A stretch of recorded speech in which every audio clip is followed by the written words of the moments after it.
تو ان پہ اللہ تعالیٰ نے اس انسان کو اولیت دی ہوئی ہے، اولین ہے، اولیت دی ہوئی ہے، بلندی اور اعلیٰ مقام اس انسان کو اللہ تعالیٰ نے عطا کیا ہوا ہے۔ اور وجہ یہی ہے کہ ظاہری جو اسباب ہے، ظاہر اسباب کیا، یعنی پر اور بال نہ ہونے کے باوجود انسان اس جگہ تک پہنچ سکتا ہے جہاں پر اور بال بالکل نہ ہوں، اور وسائل رکھنے کے باوجود فرشتوں کی پہنچ نہ تھی۔ مطلب اس کا یہ تھا کہ حضرت جبرائیل علیہ السلام کے پر بھی تھے اور بال بھی تھے، لیکن وہ ان کی جو طاقت تھی اور جو اللہ تعالیٰ نے استطاعت اور صلاحیت رکھی ہوئی تھی، تو وہاں ان کی صلاحیت بھی کام نہیں آ رہی تھی۔ وجہ کیا ہوتی ہے؟ یہ جو شعر ہے تو یہ اس شعر میں صنعتی تلمیح کا استعمال ہوا ہے۔ اگر تلمیح کر لوں تو تلمیح کے معنی عین کے ساتھ وہ اس شعر کو کہتے ہیں۔ تلمیح یہاں میں لکھتا بھی ہوں، تلمیح عین کے ساتھ جب وہ ہو تو وہ اس شعر کو کہتے ہیں جس کا ایک مصرع ایک زبان کا اور دوسرا مصرع دوسری زبان کا، تو اس کو صنعتی تلمیح کہتے ہیں۔ اور تلمیح حلوہ، تو حلوہ حطوی، تو یہ جو تلمیح ہے یہ اس شعر کو کہتے ہیں جس میں کسی تاریخی واقعے، کسی صحابی یا کسی ایسی شخصیت کا ذکر ہو، تو اس شعر کو ہم کیا کہیں گے؟ صنعتی تلمیح۔ لیکن یہاں پہ کس شخصیت کا ذکر کیا گیا ہے؟ ہمارے پیارے نبی حضرت محمد مصطفیٰ صلی اللہ علیہ وسلم کا۔ تو یہاں پہ اس شعر میں صنعت تلمیح استعمال کی ہوئی ہے شاعر نے، اور اس میں اس مشہور تاریخی واقعے کی طرف، یعنی جو معراج کا واقعہ تھا، اس طرف شاعر نے اشارہ کیا ہے۔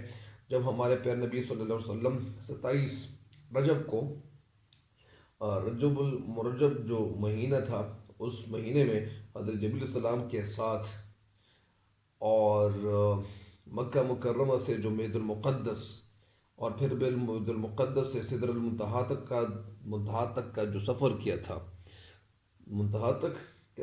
کیا تھا، تو سدرۃ المنتہا پہنچنے پر حضرت جبرائیل علیہ السلام نے آگے جانے سے کیا کر لی؟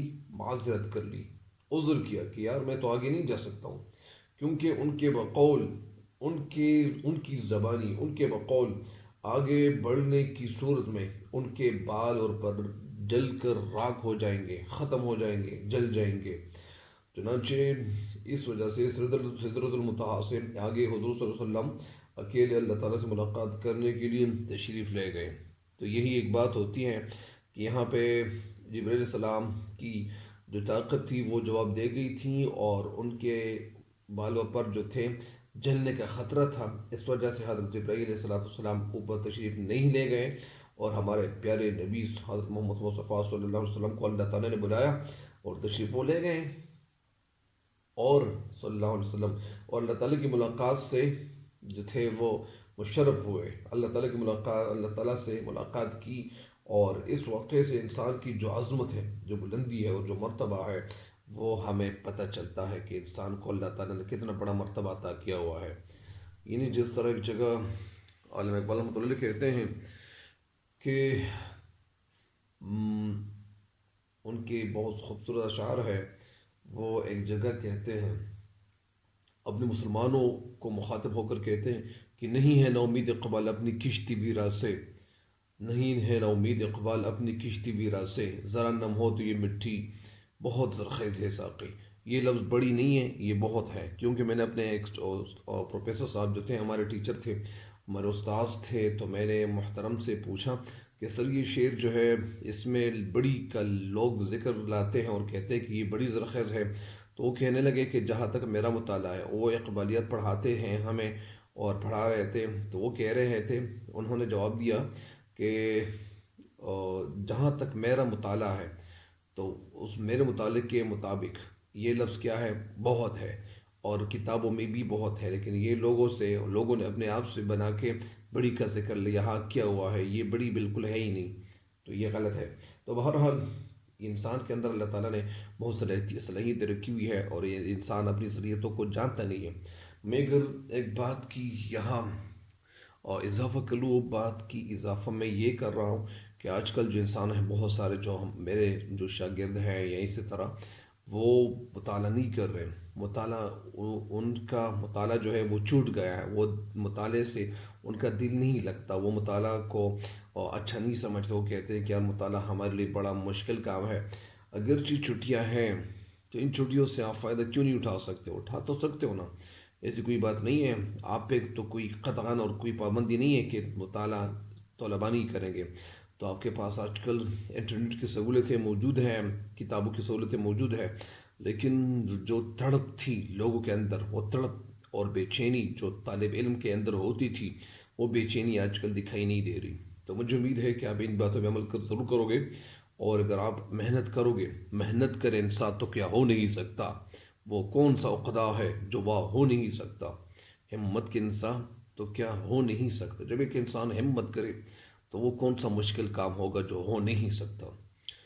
اور وہ کون سا عقدہ ہے، عقدہ گرا، وہ کون سا عقدہ ہے، یعنی ایسی کون سی رکاوٹ ہے جو واہ ہو نہیں سکتا؟ واہ، واو الف، واہ ہو نہیں سکتا، یعنی وہ کھل کیوں نہیں سکتا؟ مطلب اس کا یہ ہے کہ ہر کام جو ہے وہ آسان ہے، لیکن اس کے لیے محنت کرنا، وہ محنت کرنا تھوڑی سی مشکل کام لوگوں کے لیے لگتا ہے، لیکن محنت کرنا کوئی مشکل کام بھی نہیں ہے۔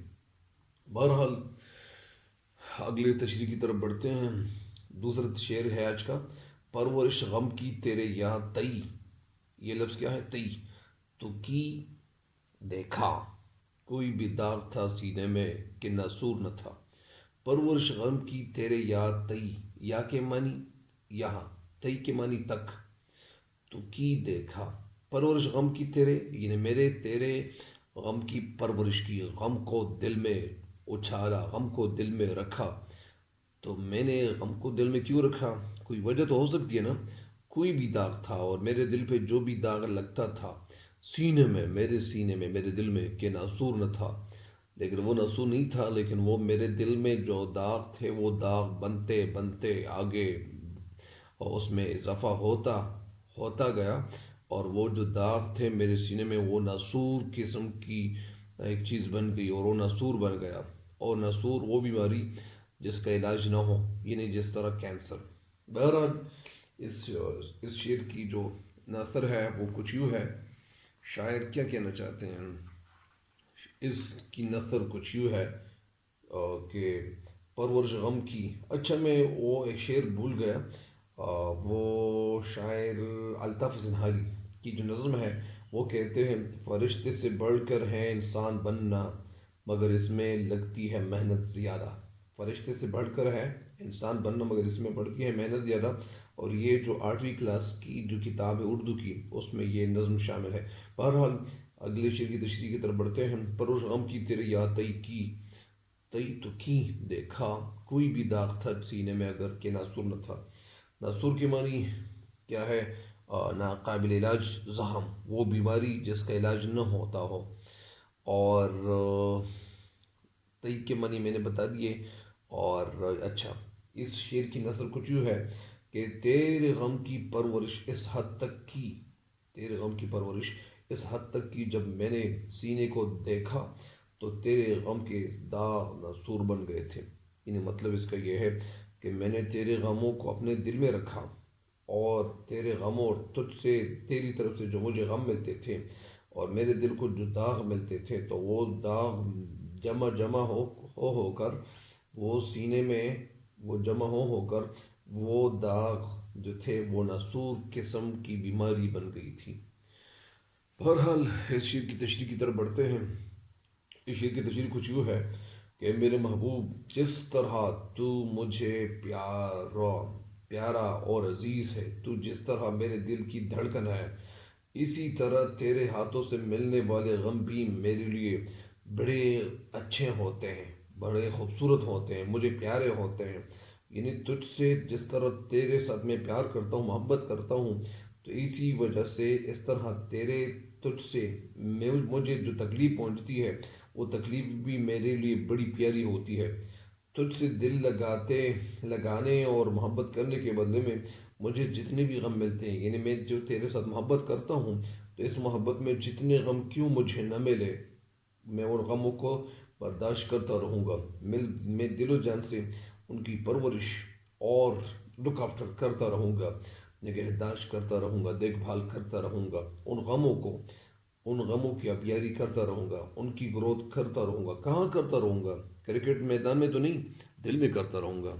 تو دل تو اتنا بڑا نہیں ہوتا کہ یہ غموں کو برداشت کرتے جائیں، یہ تو کوئی معمولی کام تو نہیں ہوتا، لیکن کبھی کبھار شعراء جو ہوتے ہیں وہ ایسے اشعار میں کبھی استعارے کبھی کنائے ان باتوں میں لوگوں کو الجھا کر وہ ہلا کے رکھ دیتے ہیں۔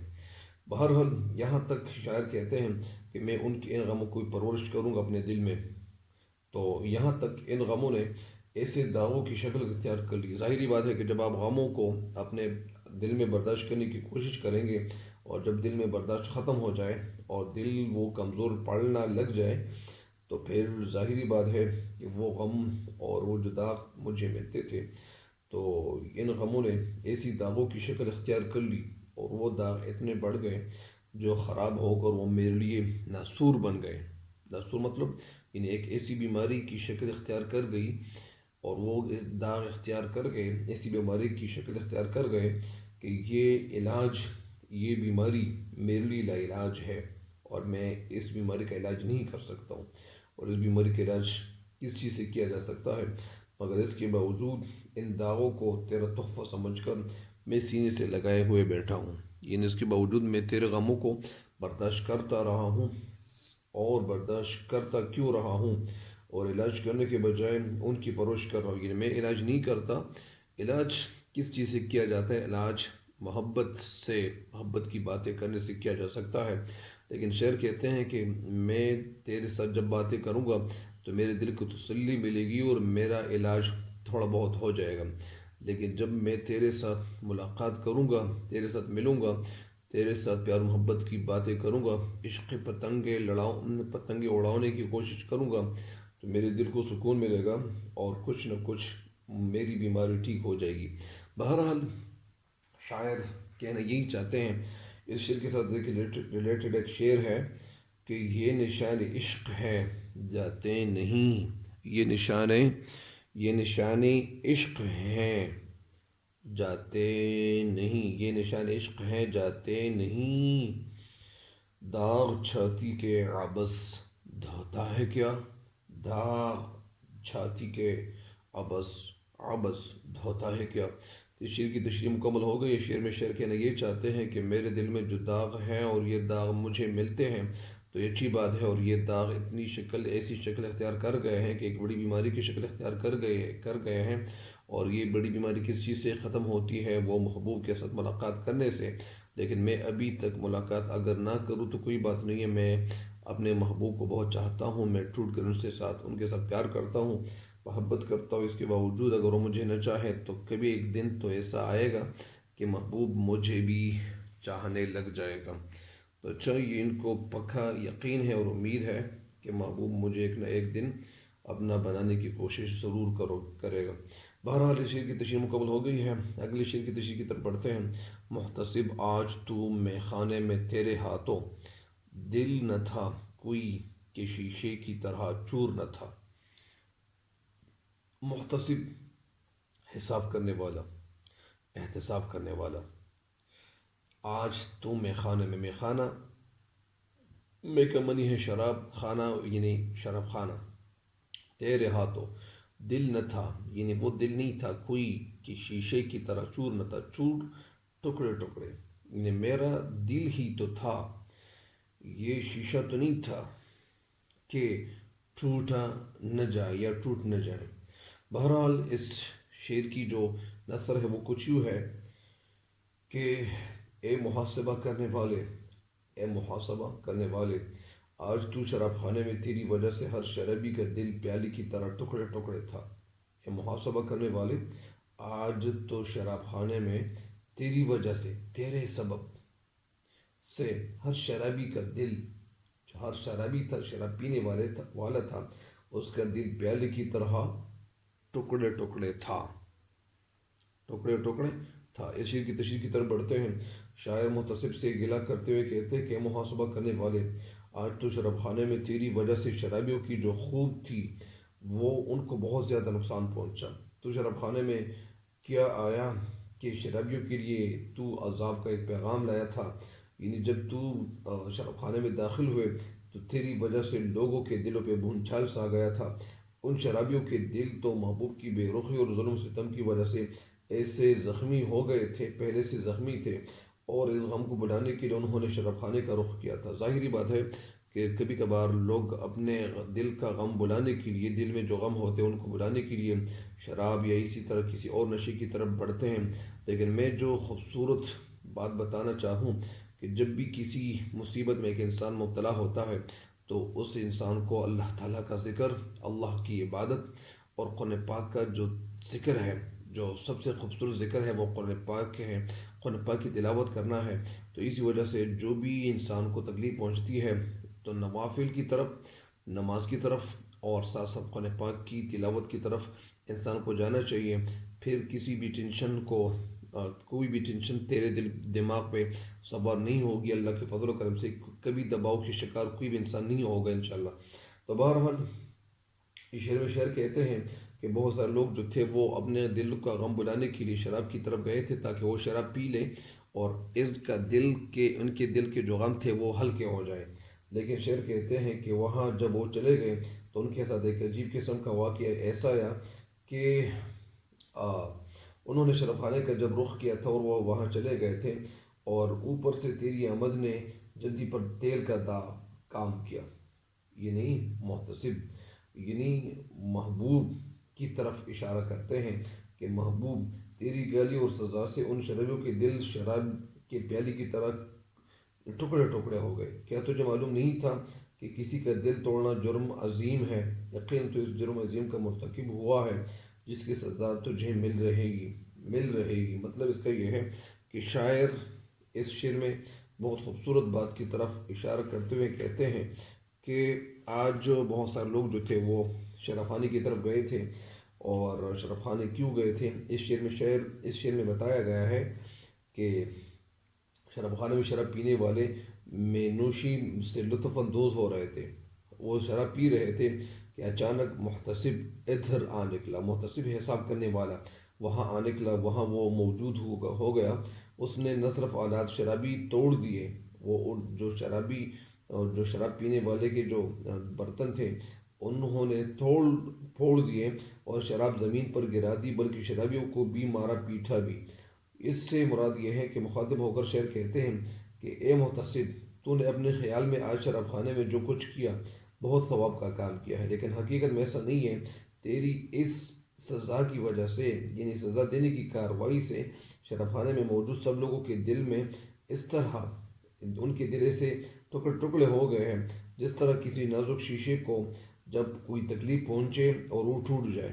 لوگوں کا دل دکھانا بہت بڑا گناہ ہے، اس لیے جسے تو ثواب کا کام خیال کر رہا ہے وہ ثواب کا کام نہیں، گناہ ہے۔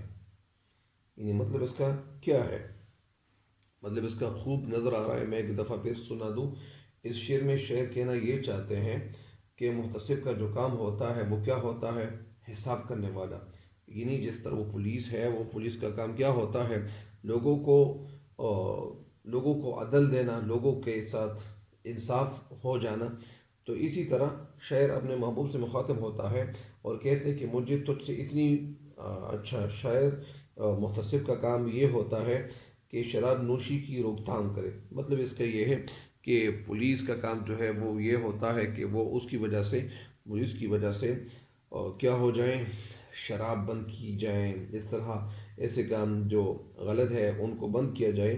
لیکن یہاں پہ مراد کیا ہے؟ محتسب کا کام یہ ہوتا ہے کہ شراب نوشی اس کو ترک کیا جائے، چھوڑ دیا جائے۔ شراب پینے والے چاہتے ہیں کہ شراب خانہ جو ہے وہ آباد رہے اور شراب کے دور چلتے رہیں، یعنی شرابی لوگ تو یہ چاہتے ہیں کہ وہ ان کو شراب ملتا رہے اور یہ جگہ آباد رہے۔ لیکن شعر کے الفاظ سے معلوم کیا ہوتا ہے؟ معلوم یہ ہوتا ہے کہ محتسب نے شراب خانے پر چھاپا مارا اور وہاں چلا گیا، شراب کے جو مٹکے تھے، جو برتن تھے، اس کو توڑ دیے اور شراب پینے والوں کو برا بلا کہا، ان کو گالی بھی دی۔ اور شاعر محتسب سے کہتا ہے کہ آج تو تیری وجہ سے سارے شرابی لوگ جو تھے وہ بہت پریشان تھے، ہر ایک کا دل وہ ٹکڑے ٹکڑے ہو گیا تھا، کیونکہ جب وہ شراب کے پیالے ان کے لیے بھرے جا رہے تھے ان کو تو نے توڑ ڈالا، ان شرابی برتنوں کو تو نے ختم کر لیا اور چکنا چور ہو گئے وہ سارے برتن۔ تو لوگوں کو شراب پینے سے تو منع نہیں کرتا کہ شراب پینے والے خوش رہیں، یعنی تو لوگوں کو شراب پینے سے منع نہ کرتا کہ شراب پینے والے خوش رہیں۔ اگر تو لوگوں کو شراب پینے سے منع نہ کرتا اور وہ منع نہ کرتا کہ یار بس یہ ان کو چھوڑ دے تاکہ یہ پیتے جائیں، تو دور زوال میں، یا اسی طرح شعر کہتے ہیں کہ زوال کے دور میں عام لوگ اسلامی اصول سے بہت دور ہو چکے تھے۔ اس کا مطلب یہ ہے کہ جب زوال مسلمانوں پہ، جب بھی مسلمانوں پہ زوال آتا ہے تو وہ اس لیے آتا ہے کہ مسلمان جو ہے وہ اپنے آقا، یعنی جو احکام ہے وہ نماز کا یا اسی طرح اور جو احکام ہیں ان کو بھول جاتے ہیں، اور جب ان احکام کو بھول جاتا ہے مسلمان تو پھر اس پہ دوسری قوم اللہ تعالیٰ ان کو مسلط کرتا ہے۔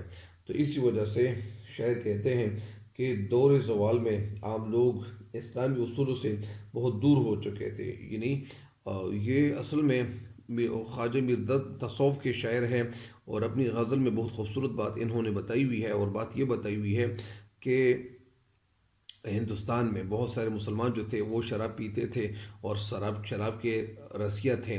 کبھی کبھار ایسے لوگ بھی وہاں موجود تھے کہ وہ عورتوں کے کپڑے پہنتے تھے، ایسے بادشاہ وہاں موجود تھے کہ وہ عورتوں کے کپڑے پہنتے تھے اور وہ شعر و شاعری میں مستغرق اور غرق ہوتے تھے۔ تو اسی وجہ سے شاعر کہتے ہیں کہ مسلمان جو تھے وہ انہوں نے بھی شراب نوشی اختیار کی تھی۔ تو دور زوال میں عام لوگ اسلامی اصولوں سے بہت دور ہو چکے تھے۔ بہت سارے مسلمان جو تھے اس دور میں، یہی دور اردو غزل کے عروج کا ایک دور بھی تھا۔ اردو غزل کو ترقی مل گئی تھی، اور محمد شاہ رنگیلا کی شراب نوشی کی روایات جو تھی وہ بہت زیادہ تھی۔ محمد شاہ رنگیلا ایک بادشاہ گزرے ہیں، وہ شراب نوشی میں بڑے یعنی آگے تھے۔ یہی وجہ ہے کہ ساقی اور شراب خانہ اردو غزل کے لیے ایک روایتی مضامین کے طور پر استعمال کیا جاتا ہے۔ بہرحال اس شعر کی تشریح یہ ہے، ایک دفعہ پھر میں سناتا ہوں۔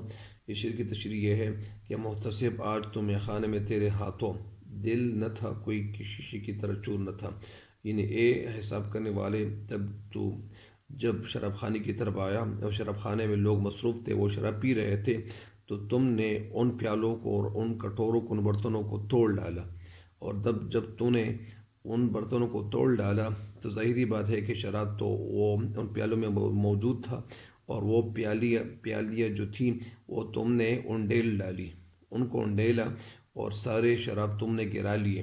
تو جب وہ بہایا اور سارا شراب جو تھا وہ انڈیل چکے، تو پھر وہاں جو موجود لوگ تھے وہ شراب پینے والے، تو ان کے دل جو تھے وہ چور ہو گئے، ٹکڑے ٹکڑے ہو گئے، اس لیے کہ جب وہ شراب پی رہے تھے تو تم نے شرابی وہ ان کو تو نہ منع کیا، بلکہ ان کے پاس جو برتن تھے ان کو تو نے توڑ ڈالے۔ تو اس وجہ سے وہ بہت زیادہ خفا تھے، اور ظاہری بات ہے کہ وہ خفا ضرور ہوں گے کہ جب ان سے وہ پیالے بھی لیے جاتے ہیں، برتنوں کو بھی توڑ ڈالتے ہیں، تو ظاہری بات ہے کہ شراب، یہ محتسب کو شعر کہتے ہیں کہ اس طرح اگر تو نہ کرتا اور تو ان کے دل کا لحاظ رکھتا تو بہت اچھا ہوتا، لیکن تم نے ان کا حساب نہیں کیا، اور یہ اس کا حساب یعنی تمہیں اس کی سزا تمہیں ملے گی۔ کہاں ملے گی؟ قیامت کے دن۔ بہرحال یہ شعر کی تشریح مکمل ہو گئی ہے، مجھے امید ہے کہ اس شعر کی تشریح سمجھ آ چکی ہوگی۔ اگر پھر بھی نہیں آئی تو میں ایک دفعہ پھر آپ پوچھ سکتے ہو، پھر کمنٹ میں ضرور بتا دیں۔ آخری شعر ہے اس غزل کا: درد کے ملنے سے اب یار، اے یار برا کیوں مانا، برا کیوں مانا، اس کو کچھ اور سوا دید کے منظور نہ تھا۔ درد کے ملنے سے، اے یار یعنی اے یار تم نے درد کے ساتھ ملاقات کی، برا کیوں مانا، تم خفا کیوں ہو گئے۔ برا مانا جاتا ہے، کچھ لوگ کہتے ہیں کہ یار برا نہ مناؤ، تو برا نہیں منانا، خوشی منائی جاتی ہے، برا مانا جاتا ہے، برا نہ مانو، یہ جملہ ایسا ہونا چاہیے۔ اس کو کچھ اور سوا دید کے معنی دیکھنا، منظور نہ تھا، یعنی یہ بات منظور نہیں تھی۔ اس شعر کی جو نثر ہے وہ کچھ یوں ہے کہ شعر میں کہتے ہیں کہ اے میرے محبوب، تم نے درد کے ملنے کو پسند کیوں نہیں کیا، تم نے درد کے ساتھ ملاقات پسند کیوں نہیں کی، وہ تو صرف دیدار کے علاوہ اور کسی چیز کا طلبگار نہیں تھا، یعنی وہ تیرے ساتھ صرف ملاقات کرنا چاہتا تھا، وہ تیرے ساتھ ملاقات کرنے کے علاوہ وہ کچھ اور جو تھا وہ کسی اور چیز کا طلبگار نہیں تھا۔ تو یعنی وہ صرف ملاقات کا طلبگار تھا۔